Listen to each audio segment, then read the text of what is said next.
मध्यभागी भरलेला हा आहे थेट शेतकरी ते ग्राहक शेतमाल विक्री बाजार। विषमुक्त पद्धतीने पिकलेलं अन्न थेट ग्राहकांना विक्री करण्याची ही व्यवस्था आहे। शेतकरी आणि ग्राहकांच्या समन्वयातून हा उपक्रम मागच्या 6 वर्षांपासून सुरू आहे। यामध्ये केवळ शेतकरीच सहभागी होत असून शेतकऱ्यांच्या शेतमालाला योग्य दर मिळतो का? मला एक सांगा की तुमचे हे जे काय तुम्ही अद्रक ठेवले, आवळा ठेवलाय, विड्या हे पानं ठेवली आहेत आळूची, काय रेट आहे साधारण? याचा आल्याचा 200 रुपये किलो, विड्याच्या पानाचा 25 रुपयाला गड्डी ती, आवळा पण 100 रुपये किलो, मिरची पण 100 रुपये किलो, आळूची 10 रुपये गड्डी 5 पानाची, आणि हे जीवामृत आहे ते 30 रुपये लिटर। तर आता हे जे हा जो माल आहे त्याचा नॉर्मल मार्केटमध्ये काय रेट आहे तुमच्या अंदाजानुसार? नॉर्मल मध्ये हा मला वाटतं काहीतरी 100 रुपये किलो आलं मिळत असेल एक अंदाजे। तुम्ही दुप्पट दराने? हो, पण आम्हाला तेवढे कष्ट पण आहेत, आणि जर नैसर्गिक आपत्ती आली तर यामध्ये याचं सगळं नुकसान होतं पूर्ण टोटली, म्हणून तो रेट कायम फिक्स ठेवलेला आहे।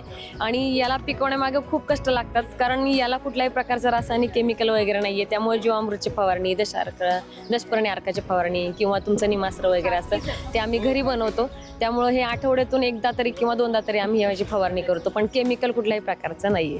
आणि जवळजवळ नाही म्हटलं तरी आम्ही आता 8 वर्ष झालं नैसर्गिक शेती पूर्ण करतो टोटल। 8 वर्ष तुम्ही हा माल थेट शेतकऱ्यांना विकता? हो, 8 वर्षापासून? 8 वर्षापासून, म्हणजे आम्ही 2013 पासून नैसर्गिक शेती करतो, आणि या ग्रुपवर येतो ते 2014 पासून येतोय आम्ही।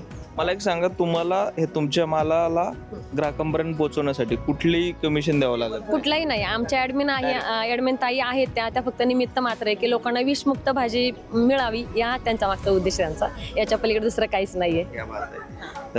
आता मला एक सांगा की या कार्यक्रमाचं जे उपक्रमाचं जे स्वरूप आहे ते नेमकं कसं आहे हे तुमच्या शब्दात थोडक्यात सांगा, आणि यानंतर या उपक्रमाला जर शेतकऱ्यांना जॉईन व्हायचं असेल तर काय केलं पाहिजे, या सगळ्या गोष्टी सविस्तरपणे सांगा। नमस्कार। हा उपक्रम जो आहे हा मुळामध्ये शेतकरी दादाताई जे विषमुक्त शेती करतायत, किंवा पूर्वी 66 सालाच्या आधी जी आपली पारंपरिक शेती होती, हरित क्रांतीच्या आधी जी गो आधारित शेती होती, आणि त्याच्यामध्ये विषारी केमिकल, पेस्टिसाइड्स याचा वापर नव्हता, आणि पूर्णपणे आपल्या देशी गाई आणि जीवामृत आणि पंचगव्य या सगळ्याच्या आधाराने, आणि जी पेस्ट मॅनेजमेंट होती ती पेस्ट मॅनेजमेंट कम्प्लिटली नैसर्गिक होती, म्हणजे ब्रह्मास्त्र, निमास्त्र, दशपर्णी अर्क। सो अशा पद्धतीने पुन्हा पारंपरिक शेती करू पाहणारे जे आपले शेतकरी दादाताई आहेत, तर त्यांच्यासाठीचा हा उपक्रम आहे। त्यांना कोणीही मध्ये नको, दलाल किंवा कोणीच नको, आणि त्यांना उत्तम भाव मिळावा, त्यांच्या मेहनतीचं योग्य ते चीज व्हावं, या दृष्टीने हा उपक्रम मी विनामूल्य करत आहे मागची 6 वर्ष झाले। आधी शेतकरी दादाताई व्हॉट्सअप ग्रुपवर ऑर्डर देतात त्या आठवड्याच्या हार्वेस्टिंगची, आणि त्याप्रमाणे मेंबर आधी ऑर्डर देतात, आणि त्याप्रमाणे तुम्हाला डिस्टर्ब करतो, ही जी लाईन लागली ती नेमकं कशासाठी लागली? एक दादांना उशीर झालाय, तर त्याच्यामुळे मेंबर्सना इतकं छान प्रत्येक गोष्टीचं शिस्तबद्धपणे घ्यायचं नियोजन शिकवलेलं आहे, तर दादांना उशीर झाला म्हणून मेंबर्स थांबलेले आहेत लाईनीत दादांची वाट बघत की तुम्हाला डिस्टर्ब करतोय। ही जी लाईन आहे ती भाजीपाला घेण्यासाठी ग्राहकांची लाईन आहे, आणि अशा पद्धतीने ही जी शिस्त आहे ती या उपक्रमात आहे। इथं भाव हा आधी ठरलेला असतो, व्हेरिफिकेशन्स असतात, त्यामुळे इथं येऊन काही डिस्कशन, म्हणजे भाव हा प्रकार हा आधी ठरलेला आणि फिक्स असतो, आणि ह्याचा डायरेक्ट जो काही विक्री आहे ते शेतकरी दादाताई करतात, त्यामुळे डायरेक्ट प्रॉफिट त्यांना होतो। आणि उद्या बाजारामध्ये जरी भाव कमी असले किंवा काही जर एखादे भाव पडले तरी आपल्या या उपक्रमामध्ये वर्षभर सेम रेट असतो पूर्णपणे।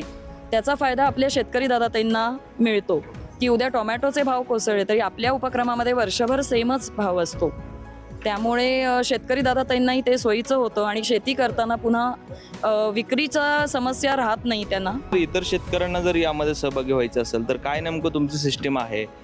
तुम्ही हे कार्यक्रम जर लीड करताय, तर माझा जो विषमुक्त माल आहे मला जर अशा पद्धतीने विकायचं असेल, मला जर 4 पैसे अधिक मिळत असतील, तर तुमची काय सिस्टीम आहे ती थोडक्यात समजून की पहिलं म्हणजे त्यांनी त्यांच्या शेतीचे जे अपडेट आहेत, म्हणजे तण नियोजन आणि रोग व्यवस्थापन, हे 2 महत्त्वाचे भाग आहेत नैसर्गिक शेतीमध्ये। त्यामुळे तण व्यवस्थापन कसं करतात आणि रोग व्यवस्थापन कसं करतात याबाबत त्यांनी माहिती सांगावी, म्हणजे व्हॉट्सअपवर कळवावं, त्या रिलेटेड ते जे शेतीचा अवलंब करतात पद्धतीचा ते व्हिडिओज काढावे, ते शेअर करावे मला व्हॉट्सअपवर, आणि त्यांना जी काय लागवड त्यांच्या जमिनीमध्ये सोयीची आहे किंवा जमीन ज्याला पूरक आहे अशी लागवड करू शकतात ते कळवावं व्हॉट्सअपवरच। आणि मेन म्हणजे तण व्यवस्थापन आणि रोग व्यवस्थापन याबाबतचे अपडेट डिटेल कळवावे, माहिती द्यावी लिहून. आणि त्याच्यानंतर आपण जर आपल्या विषमुक्त शुद्ध अन्न या संकल्पनेला पूरक असेल तर अवश्य त्यांना प्लॅटफॉर्म देऊ शकतो शेतकरी दादाताईंना. मला एक सांगा, तुमचा संपर्क क्रमांक, जर तुम्हाला या कार्यक्रमात सहभागी होण्यासाठी एखाद्या शेतकऱ्यांना तुम्हाला संपर्क करायचा तर संपर्क क्रमांक तुम्ही सांगा, व्हॉट्सअप क्रमांक तुम्ही जो माझा व्हॉट्सअप नंबर आहे 9332328989 पण एक विनंती आहे, फोनऐवजी व्हॉट्सअपवरच मेसेज केले तर बरं होईल, कारण बाकी कामाच्या कमिटमेंट आहेत. हा माझा पूर्णपणे विनामूल्य सामाजिक उपक्रम आहे, त्यामुळं व्हॉट्सअपवर संपर्क नक्की करू शकताय. धन्यवाद. तर अशा पद्धतीनं इकडे जर बघितलं तर हे शेतकरी संभाजीनगरवरून आलेत. हे शेतकरी आत्ता त्यांच्यासोबत बोललो आपण.